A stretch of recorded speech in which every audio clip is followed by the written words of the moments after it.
Ảnh nóng của nhiều sao nam Vbiz tiếp tục trở thành chủ đề bàn tán của dư luận. Và mới đây, diễn viên Anh Tú một lần nữa phải lên tiếng về bức hình nhạy cảm của mình. Bạn đang nghe tiếng nói nhân tạo của Trung tâm Không gian mạng Viettel.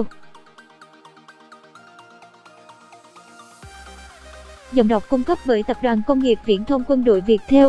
Không chỉ các mỹ nhân, mỹ nam Vbiz cũng không ít người dính nghi vấn lộ ảnh nóng, clip nhạy cảm.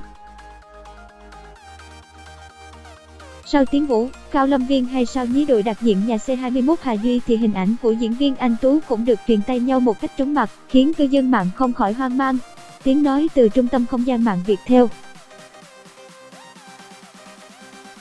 Đáng nói là hình ảnh này từng rò rỉ cách đây gần 1 năm, khi đó phía Anh Tú cho biết đây là ảnh đã được chỉnh sửa, cắt ghép. Bạn đang nghe tiếng nói nhân tạo từ Trung tâm Không gian mạng Viettel.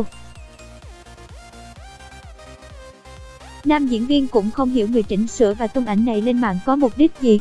Dịch vụ tổng hợp tiếng nói được phát triển bởi Trung tâm Không gian mạng Viettel. Loạt nam thần Vbiz dính tin đồn lộ clip ngoài hình ảnh. Một vài diễn đàn khẳng định đang nắm giữ cả clip nóng của Anh Tú. Cảm ơn bạn đã sử dụng giọng đọc nhân tạo của Trung tâm Không gian mạng Viettel. Trước thông tin này, Anh Tú cho biết, những tấm hình này đã từng là chủ đề bàn tán từ rất lâu. Giọng đọc thuộc bản quyền Trung tâm Không gian mạng Viettel. Giọng đọc cung cấp bởi Tập đoàn Công nghiệp Viễn thông Quân đội Viettel. Không hiểu sao bây giờ cư dân mạng đào lại. Bản thân Tú cũng đã lên tiếng về vấn đề này. Tiếng nói từ Trung tâm Không gian mạng, Tập đoàn Công nghiệp Viễn thông Quân đội Viettel. Do đó hiện tại Tú không muốn tiếp tục nhắc tới để những người có mục đích xấu có cơ hội lợi dụng. Sau thành công trong năm 2018, nam diễn viên cho biết hiện tại sẽ tiếp tục trở lại màn ảnh rộng với một dự án mới đầy thú vị.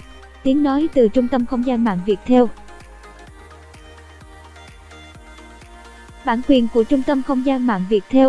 Anh cho biết hiện tại anh đang ráo riết chuẩn bị cho các sản phẩm nghệ thuật mà bản thân đã hứa hẹn với fan và không muốn tiếp tục nhắc tới để những người có mục đích xấu có cơ hội lợi dụng. Cảm ơn bạn đã sử dụng giọng đọc nhân tạo của Viettel. Về phía Diệu Nhi, nữ diễn viên bình thản trước thông tin bạn trai lộ clip nóng, thậm chí còn chia sẻ loạt ảnh và video đi bơi lội giữa trời nắng nóng. Bản quyền thuộc về Trung tâm Không gian mạng Viettel. Diệu Nhi, Anh Tú là cặp đôi nhận được sự ủng hộ của các fan hâm mộ vì độ lầy lội và đáng yêu của mình. Dịch vụ tổng hợp tiếng nói được phát triển bởi Trung tâm Không gian mạng Viettel. Bạn trai lộ clip ư, từ từ đã Diệu Nhi còn bận đi bơi đây này.